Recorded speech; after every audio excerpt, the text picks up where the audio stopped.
Bonjour à toutes et à tous, bienvenue au Mystère de l'UNIL. Alors moi je m'appelle Fanny et je travaille en tant que chercheuse en biologie à l'Université de Lausanne. Et pour mes recherches, j'étudie une petite mouche, mais vous savez laquelle? Attention, c'est pas n'importe laquelle, c'est une petite mouche qu'on appelle drosophile ou mouche du vinaigre. Vous en avez déjà entendu parler? Je crois que j'en vois une. Hop! Voici à quoi elle ressemble. Et est-ce que vous savez pourquoi est-ce qu'on l'utilise? Un des premiers avantages de la mouche du vinaigre, c'est qu'on la retrouve sur quasiment l'ensemble de la planète et je suis sûre que vous l'avez déjà vue, même sans le savoir. Par exemple, si vous avez un composteur ou une corbeille de fruits avec des fruits qui commencent à être très mûrs, eh bien les petits moucherons, les petites mouches qui volent autour, je suis prête à parier qu'il s'agit de ma drosophile. Alors je sais que vous avez souvent envie de la chasser cette drosophile, mais il faut savoir qu'elle a un intérêt écologique très important. Par exemple, elle va permettre de finir de dégrader certains fruits en les mangeant.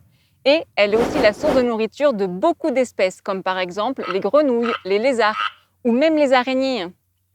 Alors, ce qu'il faut savoir, c'est que je ne suis pas la seule à travailler sur la drosophile. On est très nombreux. Et à votre avis, qu'est-ce qui en fait un très bon modèle pour travailler au laboratoire? Pour y répondre, je vous invite à me suivre au Biofort, là où on a tous nos laboratoires. Allez, suivez-moi!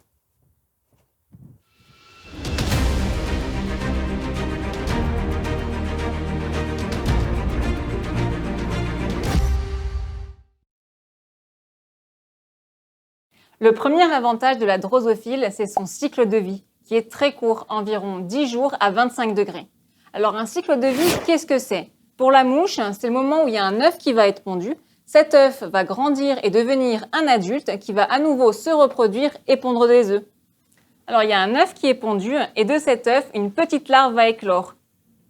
Et l'objectif de cette larve, ça va être de manger pour accumuler un maximum de réserves et d'énergie. Alors pourquoi est-ce qu'elle a besoin de autant manger? Eh bien tout simplement parce qu'après elle va devenir une pupe, c'est une sorte de cocon comme chez les papillons. Et dans cette pupe, elle va se métamorphoser, c'est-à-dire qu'elle va se transformer en adulte, donc il va falloir créer une tête, des ailes, des pattes. Pour ça, il faut beaucoup d'énergie, d'autant plus que la métamorphose dure 5 jours et pendant ces 5 jours, la mouche ne mange pas. Alors, vous comprenez mieux pourquoi la larve elle a besoin d'accumuler beaucoup d'énergie.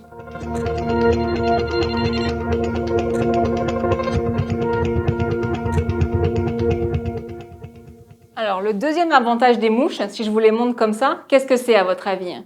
Eh bien, c'est qu'elles sont très petites. Dans un tube comme celui-ci, on peut avoir environ 50 mouches.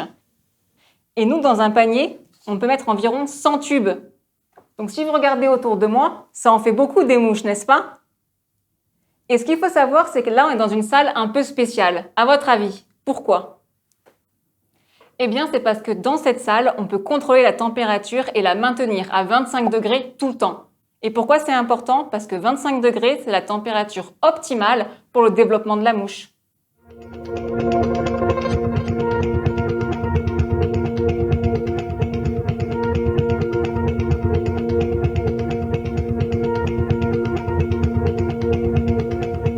Au laboratoire, si on veut manipuler les mouches, on ne peut pas simplement ouvrir le tube, sinon toutes les mouches vont s'envoler et on ne pourra pas les manipuler. Donc pour cela, il faut les endormir. Et donc on utilise un petit pistolet comme ceci, qui est relié à une bonbonne de CO2. Et donc il suffit juste d'insérer de l'air. Donc voilà, les mouches, elles vont s'endormir, si on tape comme ça. Et ensuite, je peux les déposer ici, sur un petit... ce rectangle blanc.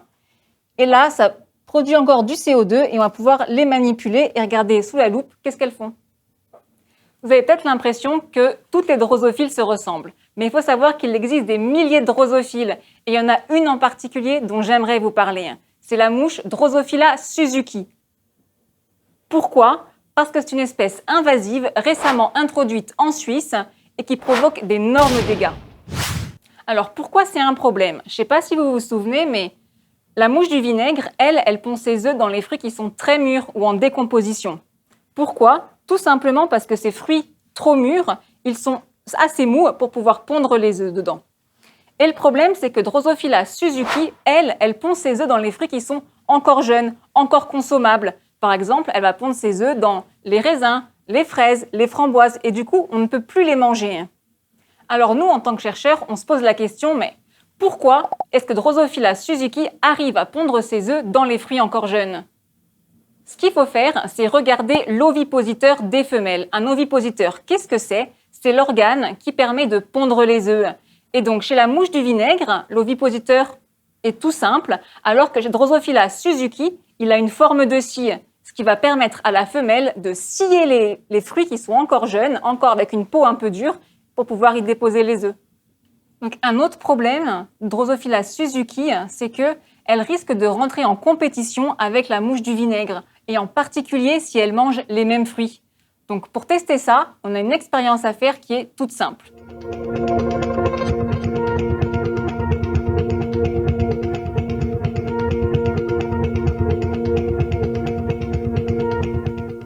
Là, je vous ai préparé une expérience pour tester si les larves de drosophiles sont attirées par une odeur de fruits. Donc pour cela, qu'est-ce que je vais faire? Je vais déposer des petites larves au milieu. Et ce qu'il y a, c'est que de chaque côté, vous pouvez voir qu'il y a une pastille.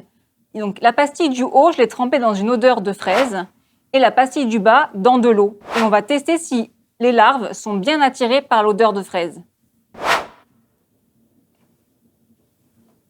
Voilà, là, j'ai déposé quelques larves et au bout de 5 minutes, on va regarder combien de larves sont du côté avec odeur, combien de larves sont du côté sans odeur.